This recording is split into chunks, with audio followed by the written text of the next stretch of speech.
మాది. ఒంగోలు ఫస్ట్ సారి వచ్చి ఒంగోలు నుంచి ఐజాబాద్ చెయ్యి ఫస్ట్ సారి వచ్చినప్పుడు కొద్దిగా పెయిన్ ఎక్కువ ఉంది. రెండో కట్టుకు వచ్చినప్పుడు సింపుల్ గానే అయిపోయింది. చెయ్యి అంత పెయిన్ లేదు, మామూలుగానే ఉంది.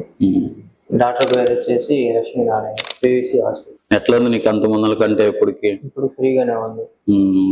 ఎట్లా జరిగింది నీకు? బైక్ యాక్సిడెంట్ అయింది. యాక్సిడెంట్ అయింది. అంత ముందర వచ్చావు హాస్పిటల్కి లేకపోతే?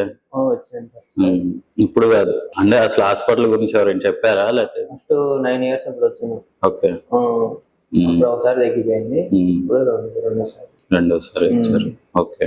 మరి ఇప్పుడు ట్రీట్మెంట్ అది ఎలా ఉంది? బాగానే ఉంది. స్టాఫ్ గానీ ఇక్కడ బాగానే ఉంది.